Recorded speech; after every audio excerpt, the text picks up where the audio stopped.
you're muscularly built. Yeah, I mean, Do it harder.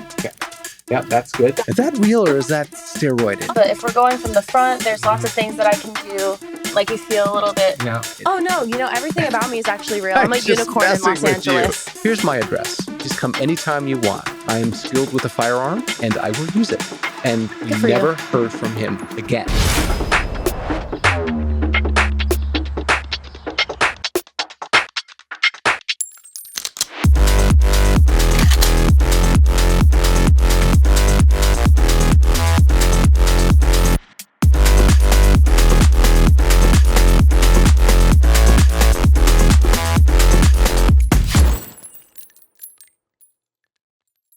I am here with Brie Zepeda, who is an expert on Krav Maga and an altogether badass woman. So if you fuck with her, she'll kick your fucking ass. Brie, thank you for coming.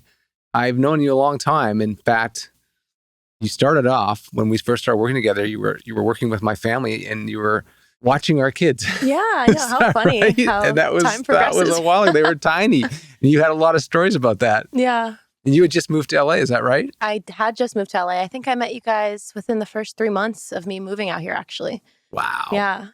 That's funny. And before we get kind of into your backstory, which I really want to know more about, because you've talked a little bit about it to me over the years that I've known you, I want to talk about your area of expertise now. And also, I'm really, at the moment, quite fascinated by the whole idea of female empowerment, especially in a big city where it's so dangerous now. People are scared. Everyone seems to be scared of various things. So tell us a little bit about Krav Maga and how you got into it. Well, thank you for saying all of that, first of all. Very astute observations you have there, Michael. But getting into Krav Maga, it really happened when I was about 15. I'm almost 30 now. And my dad put me into Krav Maga because he knew I wanted to move to a big city. I was an only child. He was very stressed out about me at all times. So he just wanted to give me the tools. And he was kind of dad who, he didn't have a boy, so he made me play every sport that he ever played. And I didn't really like any of them until I got to Krav Maga. Once I got into that room and felt so empowered, like using my body and feeling safe, I was like, wow, I want to keep doing this. So I continued to train. And then when I moved out here, I was pretty high on my belt level. And then I got to be a black belt over the pandemic. It afforded us a lot of time. So I went up in my belt status there. And then I decided to open my business. And it's been amazing. And that's what I've been doing ever since. Wow. So we like talking to disruptors. And you are a disruptor because starting your own business anywhere is hard, let alone a big city like Los Angeles. And that does take a lot of balls. Tell me how that has grown over the last few years. Because when I first met you, it was just an idea. And now you've actually got a thriving business. Yeah, it's very true. I actually trained at a center that wasn't too far away from your house. And I would be in my high-level black belt classes. And, there's big windows so people can look in and observe. And this woman was watching me, an older woman, and she approached me at the end of the class and asked me if I ever did private sessions because she doesn't really learn in environments like that. Sometimes in martial arts gyms, they're like, kind of militant, they're yelling at people, they're, trying to motivate people, but not everyone learns that way. So she really gave me the idea to start my business and I started training her. And that's when it kind of clicked that there was a huge niche, like community that wasn't being seen in these martial arts spaces that I now had, access to giving tools to them. So it was like pretty awesome having that realization. And I really thank that woman that inspired it all. It's really cool.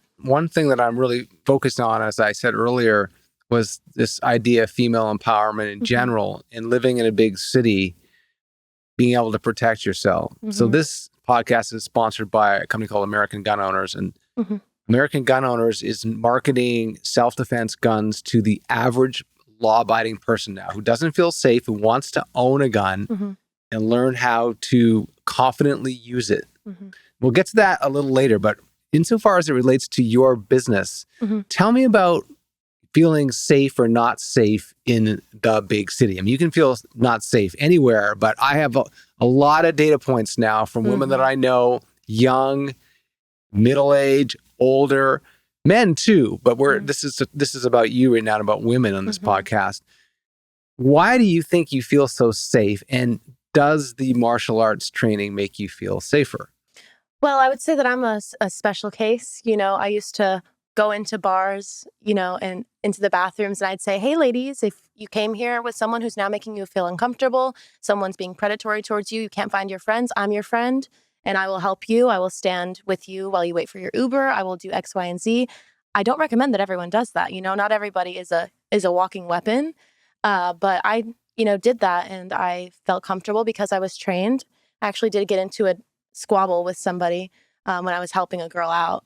And that was the first fight I had been in Los Angeles. And that happened right when I moved out here, right before the pandemic. And so for me, I generally feel safe walking around just because I have situational awareness and I'm really trained.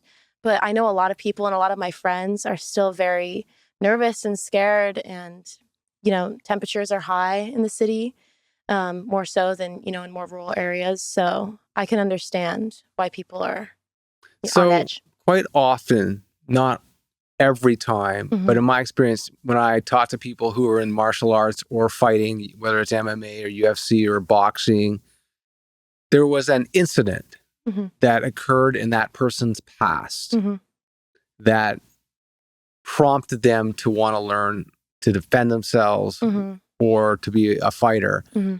Would you be willing to share that with us? Was there something that happened to you that made you kind of want to get into this field? And if there wasn't, there wasn't. But I just was always wanting to ask you that. Well, there definitely is. And I've done so much therapy at this point. So I'm super open and really willing to talk about it. Thank you for sharing already, because I know this is a big deal and you're safe here in this environment. But we feel lucky that you'll share this with us. Thank you. Yeah, and I feel safe. So thank you for saying that. But I, grew up in a divorced household. And like I said, I'm the only child. So I got to see, a lot of the good and all of the bad. And I didn't really have anyone to share that with. And there was a lot of, domestic abuse and some violence in my house growing up. So I always wanted to, protect people, and especially people who didn't have the tools or they didn't have it in them to protect themselves in that way. So when I started training in Krav Maga, it just, like I said, made me feel empowered in myself, but it also helped me feel like I wasn't just a bystander anymore as well. Like I could actually do something about it if something were to happen in front of me, because I just never want to feel helpless like that again, So something happened? I think it was a lot of some things. Unfortunately, it wasn't one isolated event. It was the entire shebang, really. It wasn't a safe place for you? No, it wasn't. No, and it wasn't safe for my matriarchs either, my mom or my stepmom. So, so you're talking about another man that came into the house, and then that man maybe wasn't as nice to you guys. It was actually my dad. Yeah, like I said, he wanted me to feel safe and protected, and I'm like his child, his only child, but he wasn't so loving and nurturing towards my matriarchs, my mom and my stepmom. And that caused a lot of contention in my relationship with him, and still kind of does to this day, truly. Wow. Yeah, he's just he's a person that he needed help a long time ago and never really got it. And that is a thing that happens in that generation sometimes too. And he was also a victim of, domestic abuse and abuse on his part from, people in his family. So it's trauma, right? Like if you don't address your trauma and really move through it, then it compounds and then you end up wreaking havoc on other people, right? And so I don't hate my dad or anything. I moved through the world very mature because I had to mature at a very young age, being that I was alone dealing with it. So you had to stand up for yourself. And my mom. Yeah. But you said he's the one who got you into Krav Maga. That seems like contradictory to me. I'm confused. Yeah, because he loves me, right? Yeah. But he loves control more than he loves me. Okay. If that makes any sense. So he wanted me to be safe and he wanted to give me tools and do X, Y, and Z. But at the end of the day, he loves control more than he loves anyone or anything. And so when, my mom or my stepmom or what have you, even just opposed him in very neutral type of situations, it was a big blow up argument. His reaction to any certain situation, the severity didn't match the situation. Do you know what I'm saying? Yeah, kind of explosive, volatile, and just unwell, really.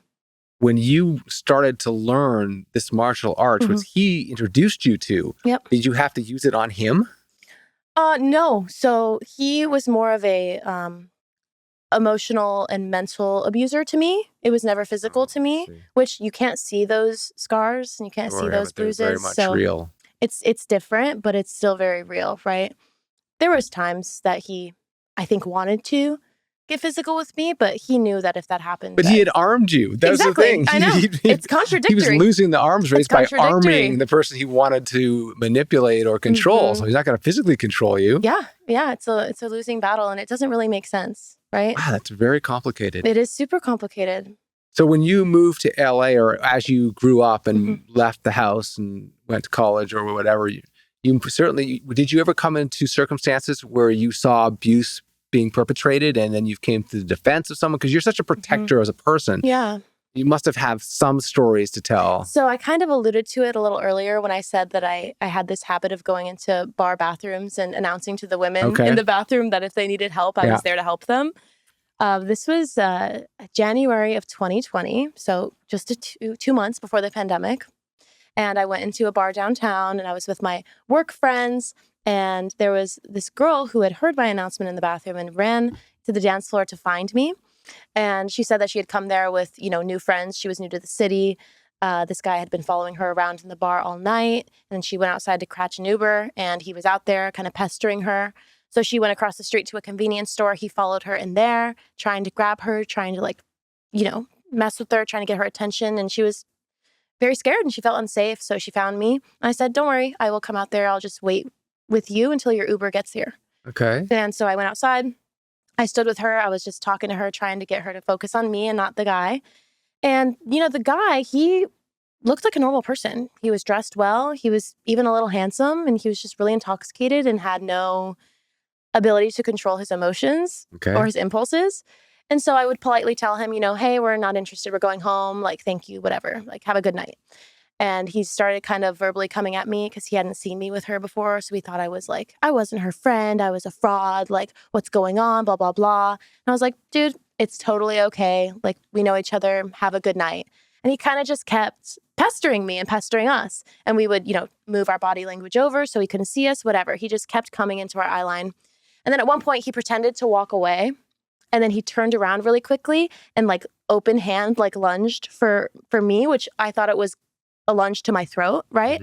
He was trying to be slick about it, but he was more intoxicated than he thought he was. So he wasn't moving that fast. So he turns around, he opens his hand, comes towards me. And then I just grab his wrist and I pull him into an elbow onto his chin. I use his momentum against him. Yeah.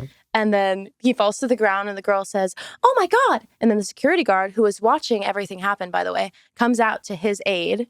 Her car arrives. I put her in the vehicle and she's like, can I have your Instagram? And I said, no, thanks. I closed the door. I just don't want to be called on, later on. I did what I had to do for her in that situation. Close the door. I run inside and find my friends and we leave the bar. And so that was the entire fight. That was the entire situation. It was an attempt from him, one strike from me, and that was the whole fight. But he actually assaulted you first. Well, he was attempting to. You acted in self-defense. Because 100%. In this city, as you know, you can't just hit somebody. No, you can't. You hit someone, especially you, because you have an advanced qualification. You are held to a different standard. Yes. It's called. So any good lawyer, if they'll do the research, and if they see a fight situation where someone wants to sue the other person, if that person has an advanced qualification in martial arts, you're screwed. Yep. They're going to say, oh, 100%. so you beat up my friend and you used undue force and you're going to get sued for $100,000 that. And they'll try to press criminal charges against you. So it's a very kind of dangerous thing that you're doing. Even going into a bathroom and offering to help people, you're opening yourself to a lot of liability. So this must be something really deep within you. I mean, obviously, it sounds like a little bit of a marketing tool, which I'm not holding against you. Yeah. I mean, I don't. You're getting clients, right? I mean, let's just be honest. I don't get clients through that, though. You don't? No, and that's why so I said why are when you I doing put her, it? because I want to be a good person, because I have the tools to help people. No one's a good person here. It's LA. Yeah, well, I am. I'm not from here. I just genuinely want to help people who can't help themselves. There was a situation in college where I had a friend at a party.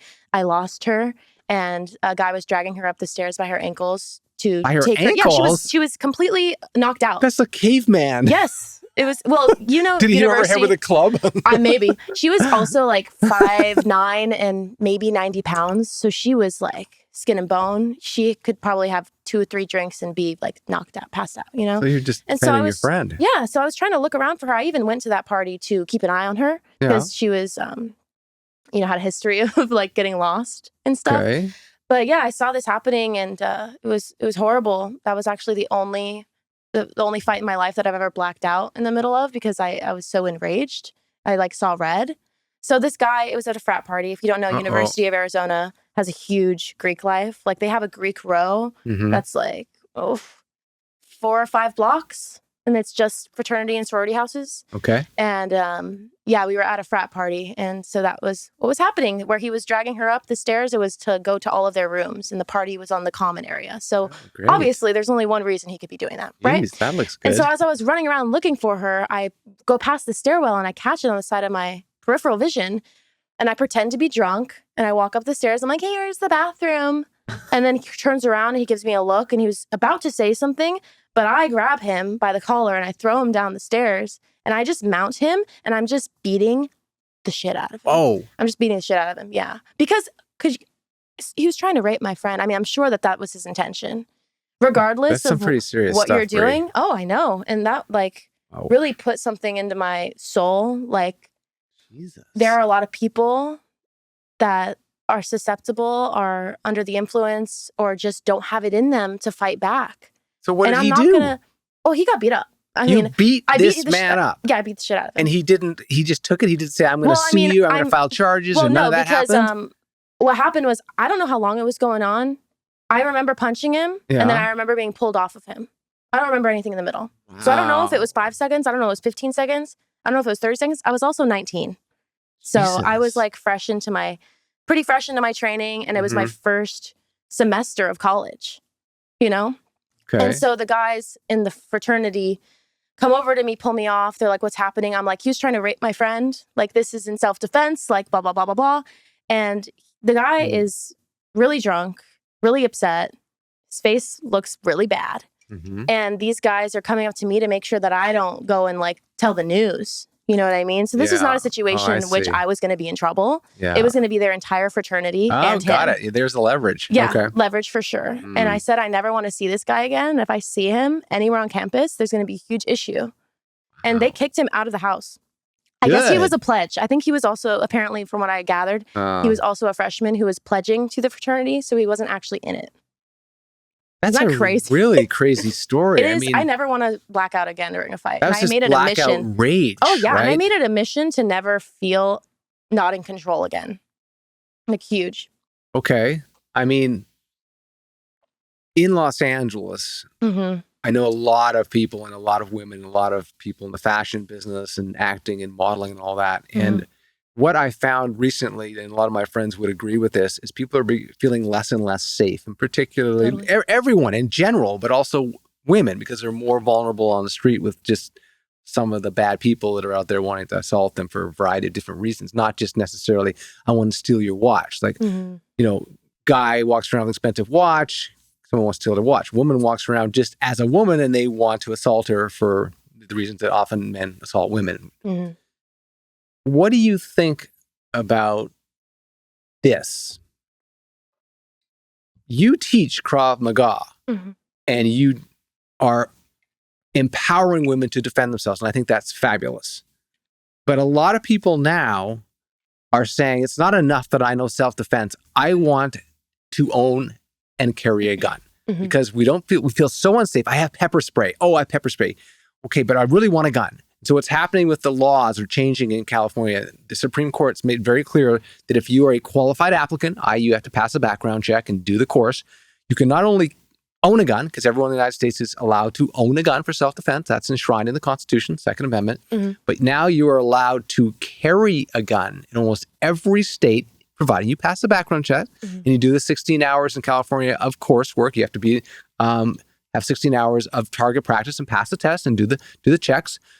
You can carry a gun. And for years, they did not give out permits for people to carry guns. They artificially took that power away from citizens. But now the Supreme Court passed a decision in 2022 that basically says you're a qualified applicant you can carry a gun. So now the LA County of Los Angeles is getting 10,000 applicants a week for people to get a license called a CCW to carry a gun, because they feel criminals all have guns in everywhere, in particular in Southern California. They don't go and get qualified. They don't pass the background check. They don't go to a shooting range and do their 16 hours. They get a ghost gun on the street where you can get them all over this city. They have no serial numbers on them. They're all filed off, and they carry that gun and they perpetrate lots of bad things with it.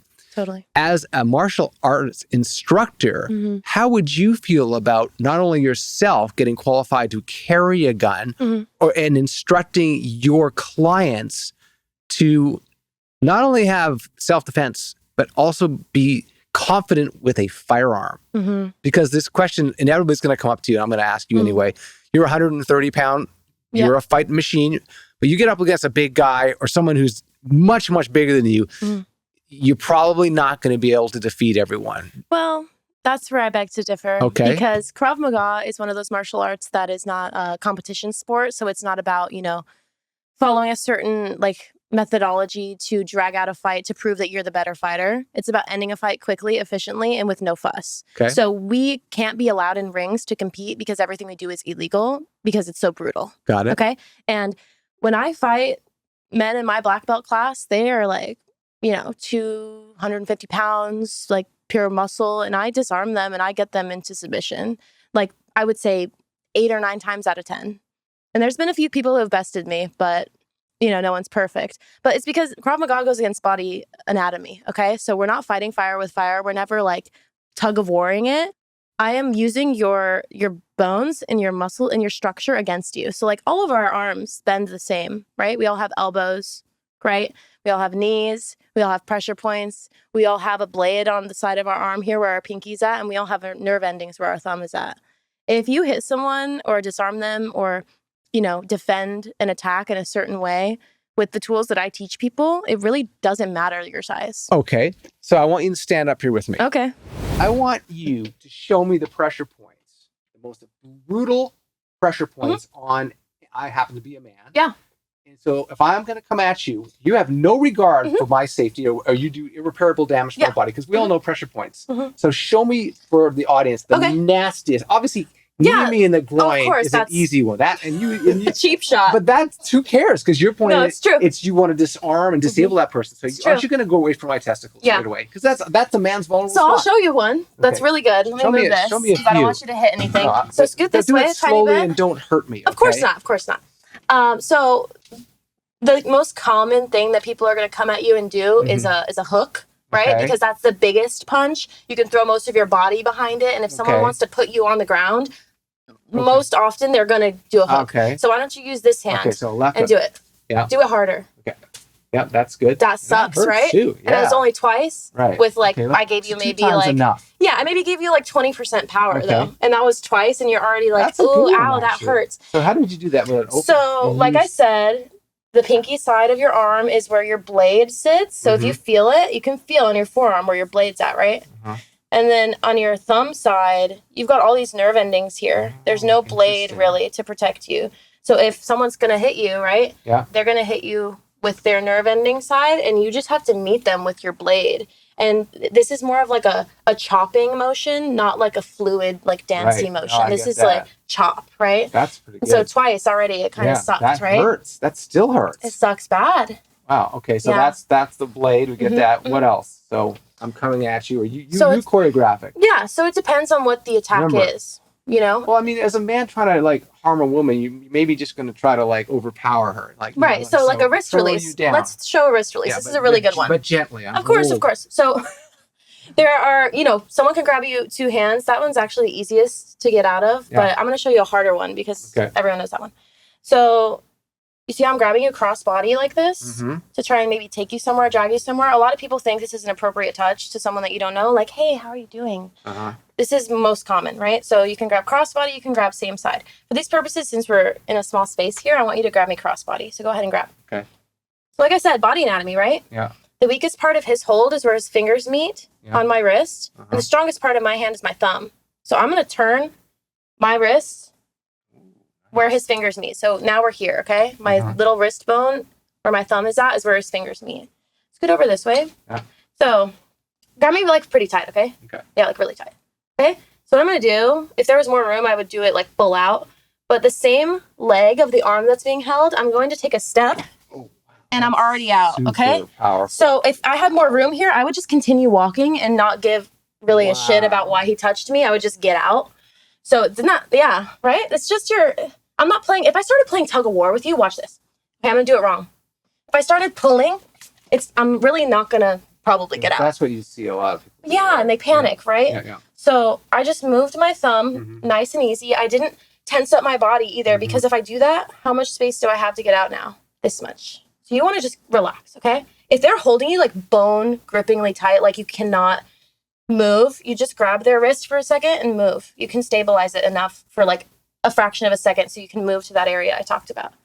And then as you step, the second you step, you are also going to snap your arm towards the same side shoulder and you're out. Like you couldn't hold on to me, right? No way. And that was, you're strong. And like I felt it. You were really holding on. I wasn't holding that tight, but you know what I mean. No like, way. So that's two. So exactly. What about another one that's even nastier? Like what? Like a choke? Sure. I mean, you're fighting for your life now. Yeah. I'm a bad dude. I'm coming at you. For sure. Like Krav Maga is brutal. Yes. It doesn't take prisoners. So yeah, I mean, most of like the choke type things are going to happen from someone that you know. Most likely, it's a very intimate kind of attack. Yeah. So it depends on the choke, like I said. But if we're going from the front, there's lots of things that I can do to make sure that you're different. Like you feel a little bit disarmed, right? And it was just all I did is I put my arm up and I turned, and now he's not choking me. Leverage though. Yeah. Show, from the back type where you From the back. From the back, because that's when like a lot of people run up off behind. Go ahead, 2 hands.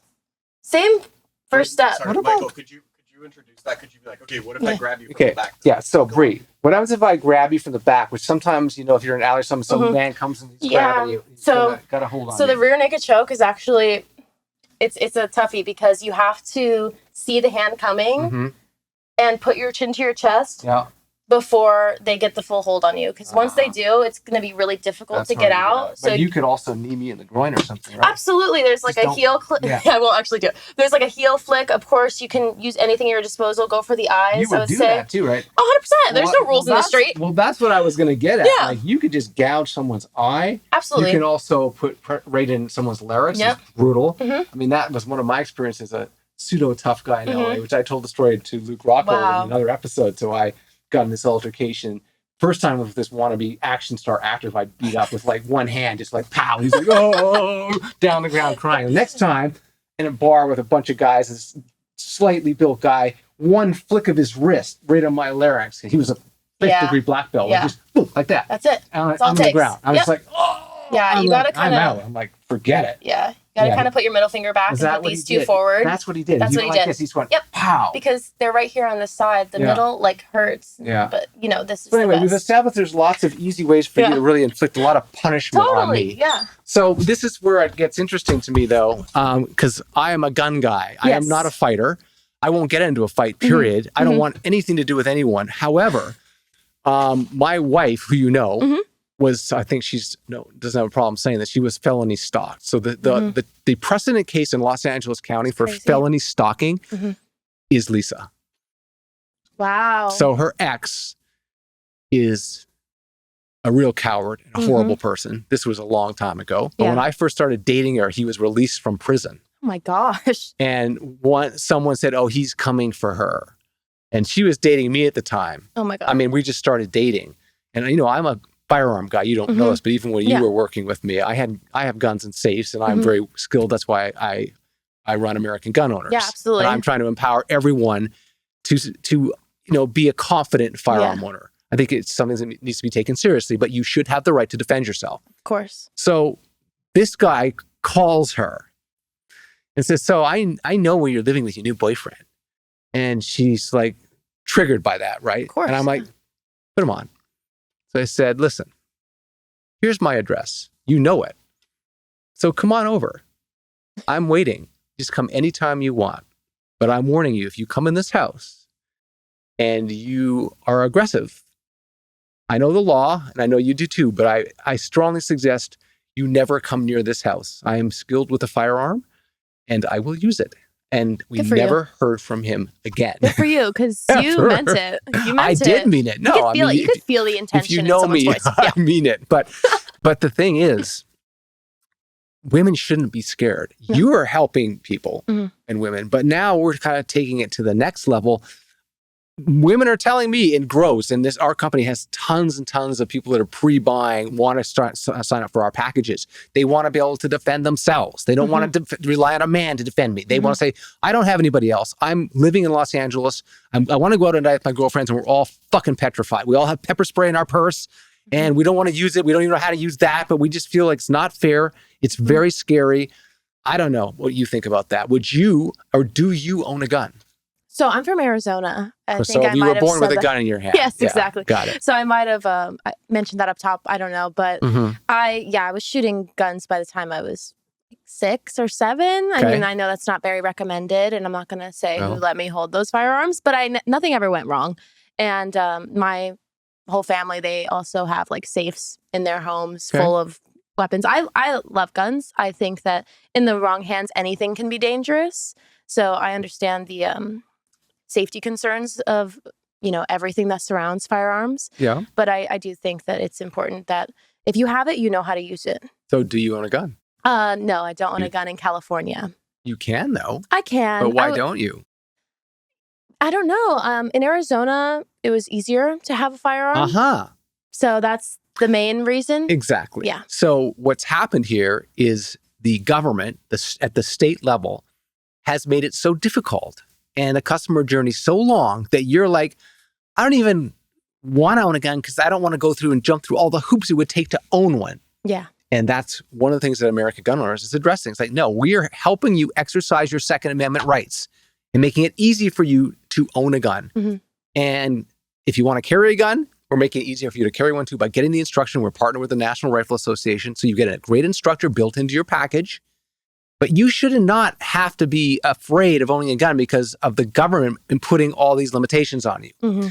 So I think you might think about this later. If it's easy, if you can sign up to on our package, which hopefully you will, and then you could own a gun, you'll be confident as a gun owner. That's just another kind of tool for you to defend yourself. For sure. If it were that easy and kind of a one-stop shop situation, I would do it tomorrow. Wow. So. God, I hope all my people are listening to this. I know out there, Tim is listening to this. Yeah, somewhere out there. Brie, tell us about some common misconceptions in the self-defense space, in your opinion. First of all, I'd like to talk about pepper spray because we brought that up a few times. And I know a lot of my friends have pepper spray. They don't really know how to use it. And I think pepper spray is well and good to have on you, but it's not going to make you invincible. And I know that sometimes some of my friends get these little keychains that they have on their keys or their little pepper spray, and they feel like they can take a shortcut through an alley on a dark night. You know what I mean? Because I'm armed with pepper spray. Because you're armed with pepper spray. Tiny bit. And it's a false sense of security, honestly. Even if you do know how to use it, I would still not put myself in more dangerous situations solely based on the fact that I have something on my person. I think that if you have that, learn how to use it, but don't act differently because it's on your person. Don't make a more dangerous decision just because it's on your person. I've just known and seen a lot of my friends do such things. So I just want to make that clear that just because you have something on you, it doesn't make it that you're completely safe. I mean, anything that you have on you, even a gun, God forbid, could be disarmed from you and taken away. So at the end of the day, it's really good to learn how to use the weapon that's always with you, right? Which is your body. Yeah, I guess that's a fair comment. Yeah.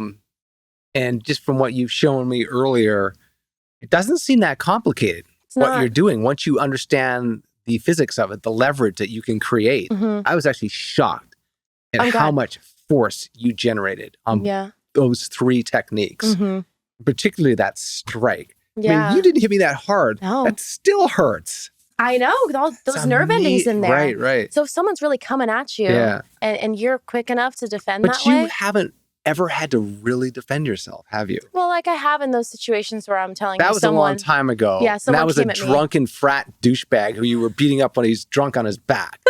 That's not the same. But you here, you've never really had a real proper fight, right? Where you've had to defend yourself. Well, there was another situation that happened also a while ago. where a man actually did put his hands on me, but on my neck, and he was dragging me up because I was trying to walk away from him in a convention center, and he was just like talking shit to me because it was a politically charged environment. Ooh, that would have been a mistake for him. Yeah, and he was an older gentleman, like he wasn't. I mean, he's not old. Maybe he's he was older blind. than me. No, he was a veteran. He was proudly wearing his hat and everything, and he just didn't like that I was ignoring him because I didn't want to talk to a man who was like spewing hate at me, you know? Okay. So I just started walking away and minding my business, and he grabbed me by the neck and was like pulling me up because he didn't want me to walk away from him. He wasn't done talking to me type thing. Right. And so I did almost the same thing that I did to the other guy. But this time I closed fist punched him in the face, and he like tacoed between the seats in the convention center. And then I like ran out with like a group of people. But yeah, that was pretty intense. But it was also a one strike and it was over kind of fight. Yeah. Again. One strike from you in the face. I mean, you're going down unless you're like, a world champion fighter.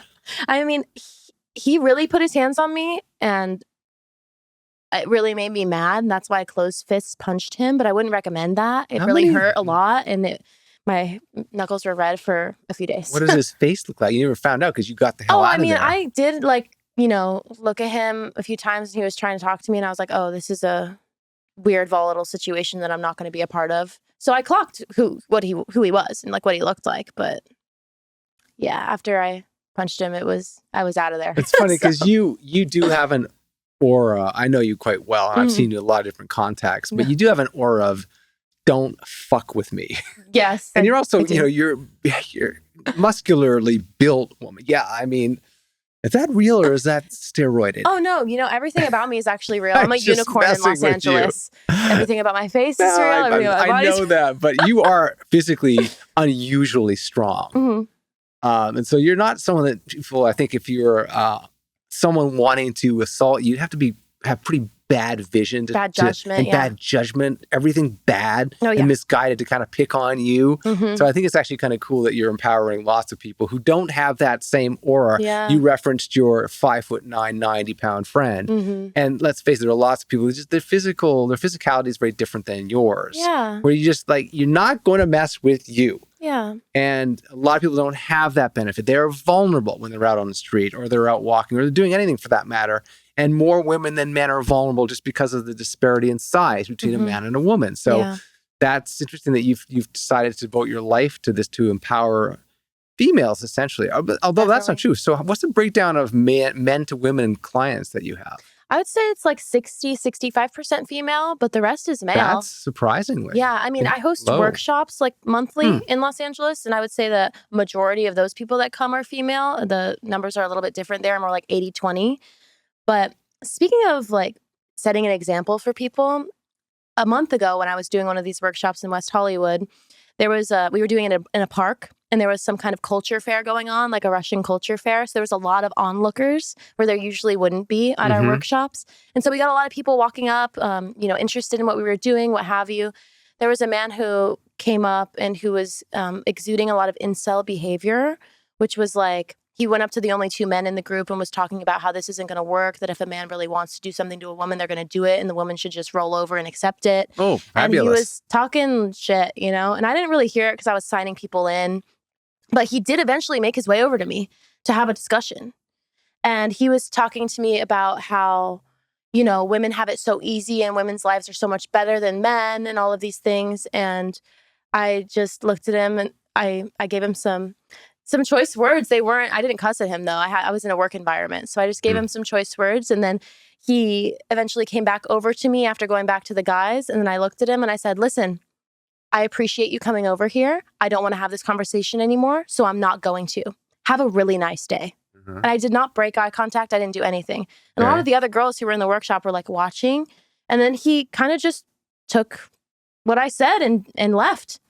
And the girls were telling me, wow, like when I'm in those kinds of situations, I don't ever know what to say. Yes. I don't ever know how to diffuse it. I don't know what to do. But seeing you do that, which was just really direct, you didn't waver your eye contact and you didn't have to cuss at him. You just said what you needed and what you wanted from him, and it worked. You didn't have to do anything either. Yeah. But then again, you have the benefit of being a very dominant person. You happen to be a female. But if you were a man, you would have that dominance too. But as a woman, it's easy. You probably take for granted that it comes easily to you. Not everyone is as ferocious as you are just naturally. But like we talked about earlier, I had to like access that. You found your power. Yeah, early in my life. Got it. Because if I didn't, then I would have then I would have just drowned. Yeah. Yeah, but some people, I think, as much as they try, it's hard for them to channel that. Often it's a physical thing they just don't have. I mean, a lot of people are pacifists too. Well, that's the thing. There's a lot of people that they don't want to fight. Well, thank you. And then they shouldn't have to. Exactly. But sometimes this world puts you in a circumstance where if you don't fight, you're going to be dominated. Or you may be hurt. And you have to fight back. Everyone that's watching, if you can at the very least remember that your pinky side of your forearm has a blade, and that if anyone comes at you to just kind of chop. I'm actually remember that one. Chop towards them. That's all you, I mean, I'm not saying that's all you need, but that's a really good start. Okay. So just try to remember that. Thumb side, nerve endings, pinky side, blade.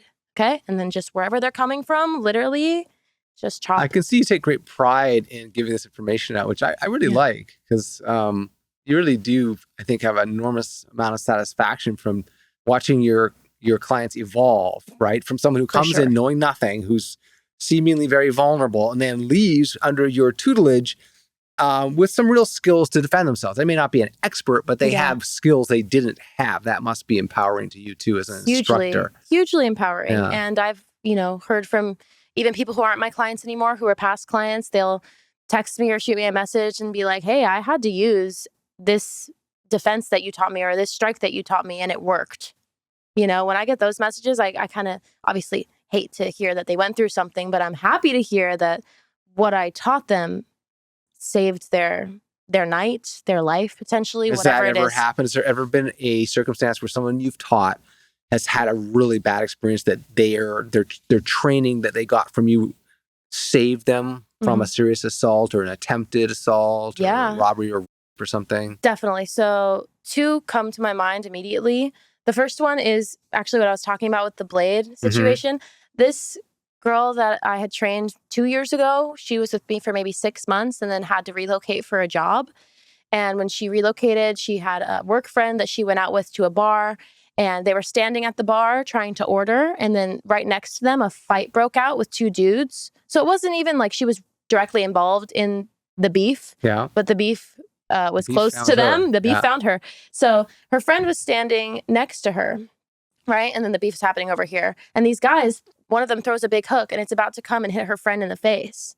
So instead of, pushing her friend out of the way or not doing anything, she goes in front of it and does one of the blocks. And she saves her friend from being punched in the face. And the guy immediately did what you did. He was like, ah, and it kind of diffused the fight. The security guards got there in time and kicked them out of the bar. But if she didn't know how to do that, her friend would have been laid out, and it was her first week in a new city. Yeah, wow. So pretty intense welcoming for her there. Sounds very redemptive. What you're doing. Yeah, pretty crazy. And then the other one was a client who is actually still a client of mine. He was helping bounce at a bar and he had to, take a fake ID, and the dude got really pissed off and started like kind of tussling with him, and my client like submitted him in under 10 seconds. So it was pretty awesome to hear. I would bet that your techniques are very useful for really big and strong men too, who don't actually have to do much, but with the leverage and the power they can, when you instruct someone who's big and strong how to use their leverage, it's very effective. I've seen that effective. Where it's just like oh, it's nothing you're going to do. And it's quick, too. It's very quick and very You want it useful. to be quick, Yeah, you don't want it. It's not like in the movies, right, where everyone's just like, it's like, no. The really good bouncers, they have these techniques to really disable someone quickly and just get them to submit. Like just, hey, settle down. Yeah. Okay, no problem, buddy. Yeah. I could feel that power with you right there. Even like getting out of that hold. Like if I were to make an aggressive move towards you and then grab your arm, just the fact that you move so swiftly with such power, I was taken back. Like, I'm not touching this person again. Right. And that's just like anything, right? Like learning a new language, like getting really good at a new hobby. You just have to rinse, repeat. Like, nothing's going to come to you second nature if you're not practicing it. Yeah. And that's why a lot of my clients, like after spending so much time with me, feel really good and empowered because they have practiced so much. Not to say that they can't be bested or anything, but they're going to put up a damn good fight. Yeah. And that's again, not want to take it all back to the gun thing, but that is something that as a gun company person is important to us, is instruction. Because just that gun in itself is really dangerous, especially if you don't know how to use it. You can be disarmed, you can shoot an innocent bystander, God forbid you could shoot someone that you're not intending to. It needs to be handled with great education and also instruction and respect. Yeah, just and I also, in Krav Maga, in my teachings, I teach people how to disarm weapons. So I teach them how to take away guns, how to take away knives. That's a scary one. It's scary. It's scary, but it could, the possibility is always there, right? If you're a person walking the earth and you're alive, anything could happen. That's particularly applicable. I mean, I've seen these videos online. There's that famous one of that Marine in that convenience store, the 7-Eleven. Yes, I know what you're talking about. You know, that guy walks a crazy in, one. and he's the bearded Marine. He just kind of walks, and he just goes like that. He just like puts his wrist down right away like that. The guy drops the gun, and he's just like, bam. It is about not hesitating on taking action when there's a weapon involved. Right. You can't. And like when I teach people how to take away knives and stuff, I'm teaching them how to not get fatally injured. I'm not teaching them how to not get cut. Yeah. So there's some give and take here when it comes to the self-defense space for sure. So Brie, we're going to show you a video now of a woman who uses her self-defense in a convenience store that's being robbed. Okay. And I want to get your thoughts on like critiquing her pros and cons of what she's done.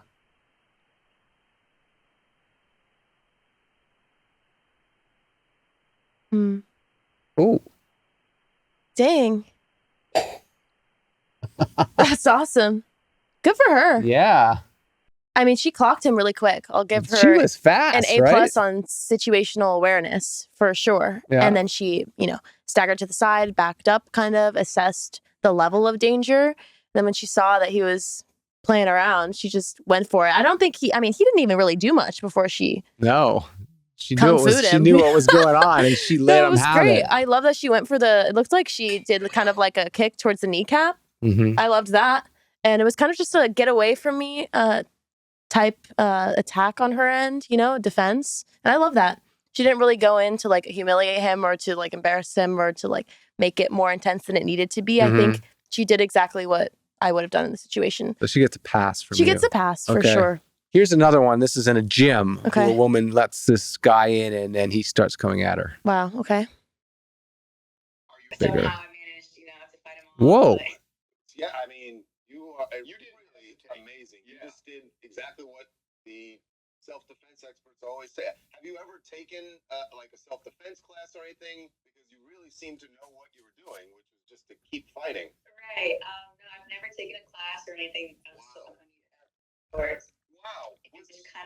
Wow, good for her. She's pretty ferocious, right? Yeah, as someone who's never taken a class before, like she did the best that she could, and it, thank God, worked out for her. He's a lot bigger than her. The guy was like 6'5". I mean, if it were me, someone who's trained, like I said, she's never taken a class before, so there's like kudos to her for even having that in her. She fought back. To fight back. I really am so proud of her. That guy would have been on the ground if it was you. Oh, I mean, he wouldn't have made it like past the entrance. Bruised testicles for sure. It's like, bam. I mean, if it were me, I would not have retreated and I would have like stopped it at the door. I probably also would not have let him in either, if I'm being totally honest. But if I did, and he was like advancing towards me and being weird, it would have stopped like near the door. Yeah. And I would have. I maybe would have retreated a little bit, but not as much as she did. But she didn't know that was going to happen. She was trying to process and plan all at the same time. And like I said, she's never taken a class before, so she's freaking awesome. That's great. That was cool. Okay. So they're all in the nail salon. Buddy boy, big tough guy, comes in with his gun.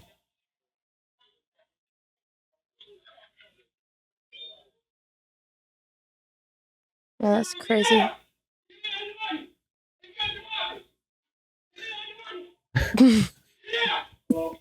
No one's taking him seriously. No one's taking him seriously. No, watch.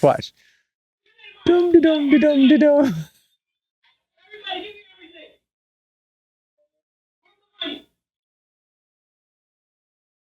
Nobody moves a muscle. They leave. Okay. That's hilarious. We're kind of messing with you, Brie. I actually think that I mean, he kind of looked like he was pretending to have a gun. You should always assume that they have the gun, though, and it's real. But that was pretty hilarious. Everyone's just like, okay. And... Yeah, right, dude. And then the one guy the girl just kind of walks out, and then he's like, oh, okay. Defeated. Like, no one's giving me anything. That's pretty hilarious. Yeah. That's funny. How embarrassing for him. Yeah, I guess so. Now he's on, all over the internet. It's viral. I mean, he got his 15 seconds of fame.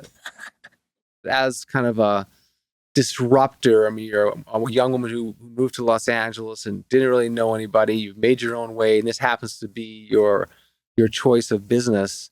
But just as a disruptor in general, I find it's inspiring to talk to you for other, young people out there. If you have a passion about anything and you are devoted to it, you can succeed. And that's partly what I like giving you a forum for, people like you. Oh, thank you for coming, Brie. Yeah, I appreciate it. If people wanted to find you online, where would they go?